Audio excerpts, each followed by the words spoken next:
Yo tout le monde, c'est Aurel, aujourd'hui on se retrouve pour le review de l'épisode 10 de Sword Art Online saison 3 Alicization. Si vous n'avez pas vu l'épisode, je vous invite à aller le voir, c'est dispo sur Wakanim comme d'habitude, lien en description et tout le tralala. Faut commencer à comprendre, je pense, après 10 épisodes. Et eh bien on a eu un épisode qui était un petit peu gore, il y a eu pas mal de choses qui se sont passées, il y a eu de l'action, il y a eu un petit peu de tout.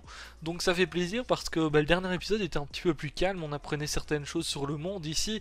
Bon, on a vu certaines choses et surtout, eh bien, on en apprend un petit peu plus sur ce qui se passe, tout simplement. Alors, au début de l'épisode, eh bien, tout simplement, Eugeo et Kirito attendent Tizé et Loni qui n'arrivent pas.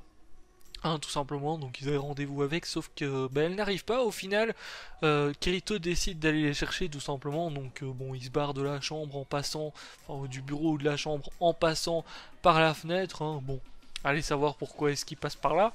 Hein. Et d'un coup, on a Phrénica qui arrive tout simplement justement pour prévenir Eugeo notamment parce que bon c'est le seul qui reste là que eh bien Tizé ainsi que Loni sont partis voir Humbert qui n'a toujours pas arrêté de faire des choses avec Phrénica tout simplement hein. Donc bon évidemment il la viole etc. Enfin on sait pas jusqu'où est-ce qu'il va mais en tout cas il fait des trucs pas très catholiques. Bon du coup Eugeo directement il réagit en mode oh là ça sent pas très bon, ça il va se passer quelque chose, il vaut mieux que j'y aille tout simplement. Donc il y va et bon, il tombe sur Humbert et je sais plus le nom de l'autre, enfin on s'en fout un petit peu, qui sont en train de boire tranquillement un petit peu de vin, etc. Bon, au final, il voit qu'il n'y a pas justement Leni et Tizé qui sont là, sauf que à un moment donné, ils décident d'aller tout simplement dans la chambre, ils font, enfin, ils accueillent, on va dire, Géo dans leur chambre, et là, qu'est-ce qu'on voit? Eh bien, les deux qui sont tout simplement sur le lit, bon, un petit peu dans des positions, voilà, tu sais qu'il va se passer quelque chose, elles sont ligotées et tout, et au final, eh bien, Humbert et son pote en profitent un petit peu que Géo soit là pour, eh bien, faire des choses justement pas très catholiques devant lui. Alors là, bon, Géo rentre dans une colère immense, hein, tout simplement, parce que bon, c'est quand même deux amis au final maintenant, et puis bon, il voit qu'elles se font violer tout simplement, enfin, qu'elles commencent à se faire violer tout simplement devant lui, donc il commence à s'énerver, il veut réagir absolument, sauf que encore une fois on a son œil, on avait déjà vu ça la fois où justement Alice avait été emportée par un chevalier, son œil réagit, donc on voit code alerte, je sais pas trop quoi, et donc là interdit tout simplement de, eh bien, de transgresser une loi tout simplement de la table des interdits. Alors on voit quelque chose d'assez intéressant dans cet épisode qui fait suite à l'épisode dernier, c'est que eh bien encore une fois ils font cette notion, enfin ils parlent de la notion de classe tout simplement, que eux ont une classe qui est plus haute que justement Tizé et Loni, donc ils font un petit peu ce qu'ils veulent avec au final etc. Et c'est pas pris comme une transgression de loi en tout cas pour eux, et notamment eh bien on voit que Eugeo n'arrive pas à réagir face à cette situation, donc il commence peu à peu à s'énerver, il repense un petit peu à ce que Kirito a dit, que parfois on est obligé entre guillemets de transgresser les lois pour faire ce qu'il y a de mieux, ce qu'il y a de bien. Et donc à un moment, il pète complètement un câble, on a son œil qui explose, qui pète, on va dire ça comme ça, hein, tout simplement, et il arrive à donner un coup d'épée dans le vent, et puis au final, bon, il y a un des bras du pote de Humbert, je sais vraiment plus son nom, hein, qui est découpé, donc un petit peu gore déjà sur ces scènes-là. Bon, on avait déjà eu quelques scènes un petit peu plus, voilà, réservées à un public un petit peu plus adulte avec ce qui se passait sur le lit. Bon, je vais pas revenir un petit peu sur tout ça. Mais bon, on voit que effectivement, Tizé et Loni, en soi, elles peuvent pas trop réagir tout simplement. Et puis bon, on voit bien que Humbert et l'autre profitent tout simplement de leur statut. Donc à partir de ce moment-là, eh bien, on a Humbert justement qui décide de réagir parce qu'il voit Géo qui, au final, a transgressé lui une loi. Donc bon, c'est un petit peu la merde du côté de Géo tout simplement, parce qu'on sait que quand quelqu'un transgresse une loi, il y a un chevalier qui vient le chercher et tout, le tralala tout simplement. Donc, il y a Humbert qui décide tout simplement de le condamner à mort. Alors, apparemment, il a le droit suite à son statut de noble. Donc, je trouve ça bien parce que ça fait la liaison avec le dernier épisode, justement, où on avait appris beaucoup plus de choses par rapport aux classes, aux nobles, etc. Ce qui était possible de faire quand on était un petit peu plus haut, etc. Et donc là, on a l'exemple parfait, tout simplement. Sauf que au moment où Humbert va justement exécuter Geo, et bien on a Kirito qui arrive pour le sauver. Donc là, on a un petit combat qui démarre justement entre les deux. Bon, Kirito toujours classe quand il vient sauver quelqu'un, tout simplement. C'est vrai qu'on l'avait pas vu de l'épisode, mais on pouvait se douter qu'il allait arriver à un moment donné.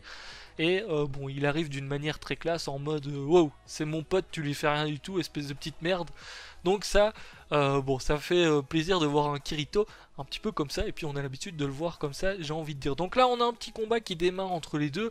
Bon, il y a Egeo quand même qui est en mode Kirito, qu'est-ce que tu vas faire là? Enfin, va pas trop loin. Il le dit pas vraiment, mais je pense qu'il en pense pas moins. Et puis au final, Kirito lui dit t'inquiète pas et tout. Donc on a le petit combat qui commence. Bon, au final, Kirito prend justement l'avantage sur Humbert et il finit par lui couper les deux bras tout simplement. Donc c'est vrai que je m'attendais, c'est vrai que c'était censuré, l'épisode était censuré sur Wakanim. Alors je sais pas si un jour il y aura une version non censurée ou autre, je sais pas si au Japon il y a carrément une version non censurée de base, parce que bon on sait jamais, peut-être que c'est censuré directement. Mais en tout cas, c'est vrai qu'il y a eu pas mal de censure dans cet épisode-ci, pas mal de carrés noirs qui ont été placés et des trucs comme ça. Mais bon, je pense qu'il fallait tout simplement, parce que c'est vrai qu'il y a des plus jeunes qui regardent un petit peu tout ça. Donc au final, Kirito finit par effectivement couper les deux bras de Mert qui perd tout son sang. Et bon, à partir de ce moment-là, il perd petit à petit de la vie du coup, parce que je rappelle que c'est comme un jeu vidéo, t'as de la vie, et puis bon, là il perd avec le saignement petit à petit de la vie, jusqu'au moment où il atteint 0 en soi. D'ailleurs son pote a même pas voulu en soi l'aider, parce que sinon lui il était mort aussi. Son pote d'ailleurs se casse en criant partout, oh espèce de monstre, vous l'avez tué et tout. Et donc au final, Humbert meurt là. D'ailleurs quand il meurt, t'as l'impression qu'il y avait un bug avec ce qui s'est passé au final. T'as l'impression que ça a fait bugger un petit peu justement l'univers.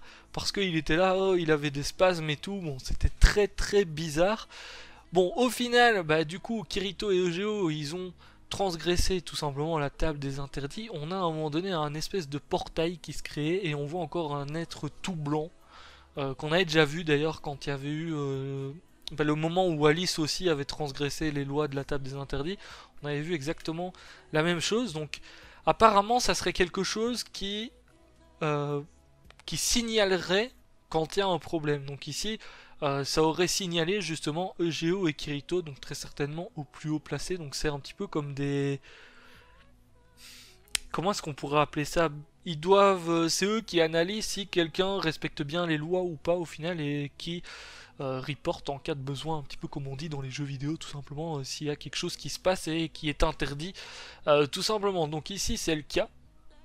Kirito et Egeo sont report. Bon, on les retrouve un petit peu plus tard. Egeo se fait soigner sans souci, et là on a une petite conversation justement avec la meuf qui soigne Egeo, et elle dit bien joué, t'as réussi à briser je sais plus comment c'est dit, t'as réussi à briser en gros.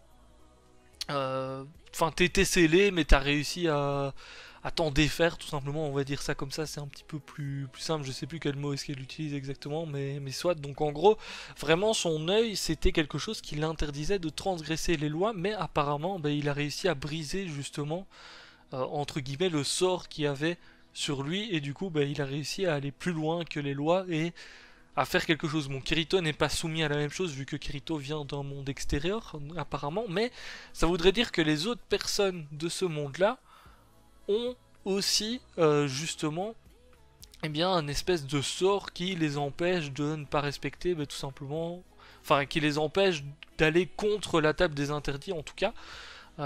J'ai l'impression que c'est ça. Alors à voir au niveau d'Alice, parce que Alice n'a pas eu l'air d'avoir ce problème et ce sort quand elle a justement transgressé la loi. Mais bon, Alice, on sait que c'est très particulier ce qui s'est passé avec elle du coup. Et notamment, ici, les deux sont soignés. Au final, fin de l'épisode, ils se retrouvent devant un chevalier. Et le chevalier, c'est justement Alice. Alors, d'après sa réaction à Alice, j'ai l'impression qu'elle ne se souvient plus du tout justement de Kirito et Egeo. Et donc, alors est-ce qu'elle a eu un lavage de cerveau et tout? Est-ce qu'une fois que tu te fais enlever par un chevalier, tu te fais... ouais, t'as un lavage de cerveau et puis au final tu deviens un petit peu un pantin ou des choses comme ça, ou bien est-ce qu'après elle va leur dire oh Kirito et Geo comment allez-vous. Bon, en tout cas les deux n'ont pas respecté les lois, donc ça risque d'être un petit peu compliqué pour eux, mais apparemment, enfin, d'après justement la discussion de Geo avec la meuf qui l'a soigné là, bah, il y a des gens qui essayent justement d'aller plus loin et de briser le sort qui les interdit un petit peu de faire n'importe quoi. Sauf que bah, la plupart des gens n'y arrivent pas. Donc ici, peut-être qu'avec l'influence, et très certainement, mais même avec l'influence de Kirito, eh bien, il a réussi à aller plus loin que les lois tout simplement, et il a réussi à transgresser tout simplement tout ça. C'est ce qu'on avait appris, que Kirito ben justement c'était quelqu'un qui allait influencer les gens de ce monde là justement pour que eh bien ils agissent différemment, etc. Donc là on a effectivement la preuve de tout ça, à voir ce qui va se passer pour eux dans le prochain épisode tout simplement. N'hésitez pas à me dire ce que vous avez pensé de cet épisode. Bon, à mon avis certains d'entre vous vont me dire que c'était peut-être un petit peu trop censuré. C'est vrai que ben on a la version TV en soi quand on regarde en streaming sur internet, donc on a la version effectivement censurée. Je crois qu'ils font seulement une version non censurée quand il y a les DVD qui sortent ou les Blu-ray ou je sais pas quoi.